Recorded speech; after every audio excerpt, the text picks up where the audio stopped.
পরীক্ষা ঠিক মাত্র কয়েক ঘন্টা আগে গুরুত্বপূর্ণ 30টি প্রশ্ন এবং বা তথ্য তুলে ধরলাম ভারতীয় অনুবাদ অনুষঙ্গ সাহিত্য থেকে। তো প্রথম প্রশ্নটি হচ্ছে, অমৃত প্রীতম নাগমণি পত্রিকার সম্পাদনা করতেন। তিনি নাগমণি নামক এই পত্রিকাটি প্রকাশিত করেছিলেন। পারো এই চরিত্রটি তার বিখ্যাত পিঞ্জর উপন্যাসের একটি গুরুত্বপূর্ণ চরিত্র। এই চরিত্রের মধ্য দিয়েই তিনি তৎকালীন দেশভাগের প্রেক্ষাপটে যে নারীবাদী চরিত্রটি তিনি তুলে ধরেছিলেন এই পারো চরিত্রের মধ্যে দিয়ে। অমৃতা প্রীতম 1982 সালে কাগজতে ক্যানভাস উপন্যাসের জন্য জ্ঞানপীঠ পুরস্কার পান। অমৃতা প্রীতম 1956 সালে সুনেহে নামক দীর্ঘ কবিতার জন্য সাহিত্য একাডেমি পুরস্কার লাভ করেন। 1936 খ্রিস্টাব্দে তার প্রথম কাব্যগ্রন্থ অমৃত লেহরে প্রকাশিত হয়, আর 1969 সালে পদ্মশ্রী পুরস্কার লাভ করেন। কালা গুলাব রশিদে টিকিট হলো তার আত্মজীবনীমূলক গ্রন্থ। কবির ছিলেন রামানন্দের শিষ্য, আর তার 2 পংক্তির হিন্দি ভাষায় রচিত দোহাগুলি পরবর্তীতে 1915 খ্রিস্টাব্দে রবীন্দ্রনাথ ঠাকুর সংস অফ কবির নামে অনুবাদ করেন। 1915 খ্রিস্টাব্দে আল্লামা ইকবাল প্রথম ফার্সি ভাষায় রচনা করেন আসরারে খুদি।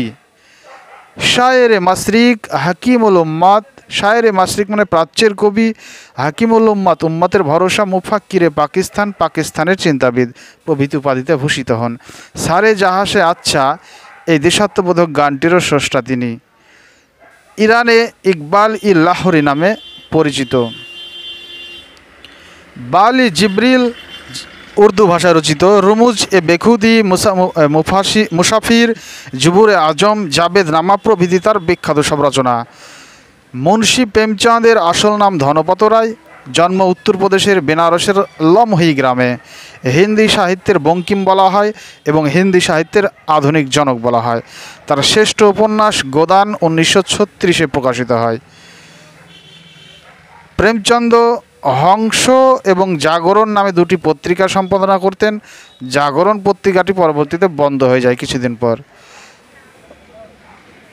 তার হিন্দি ভাষায় লেখা প্রথম উপন্যাস প্রেমা, যেটি বিধবা বিবাহকে কেন্দ্র করে প্রেক্ষাপট, 1907 সালে। আর তার উর্দু ভাষায় রচিত প্রথম উপন্যাস ইসরারে মোহাব্বত। এর পরের তথ্য, ধনপত রায়ের কিছু বিখ্যাত ছোট গল্প রয়েছে, খুব গুরুত্বপূর্ণ।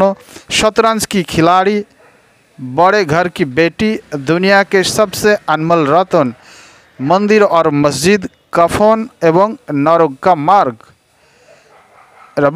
রবীন্দ্রনাথ ঠাকুরের যোগাযোগ উপন্যাসটি তিনি হিন্দি ভাষায় কুমুদিনী নামে অনুবাদ করেন।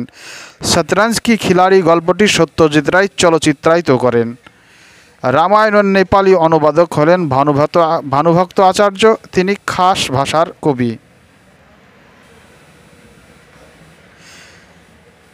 কালিদাসের অভিজ্ঞান শকুন্তলমের সমালোচনা করেন, প্রশংসা করেন জার্মান কবি গেটে। গোপীনাথ মহান্তির প্রথম উপন্যাস মানগহিরার চাষা 1940। দানা পানি, দধি বুধা, অমৃতার সন্তানা, মাটি মাতালা তার বিখ্যাত সব উপন্যাস। আর উড়িষ্যার লেখক তিনি। অমৃত সন্তানার জন্য প্রথম কেন্দ্রীয় সাহিত্য একাডেমি পুরস্কার লাভ করে, আর মাটি মাতালা উপন্যাসের জন্য জ্ঞানপীঠ পুরস্কার লাভ করে।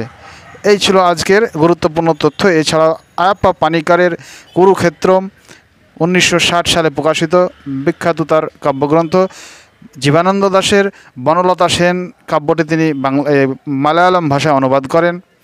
বিজয় তেন্ডুলকার এর বিখ্যাত নাটক শান্ত হে কোট চালু আহে।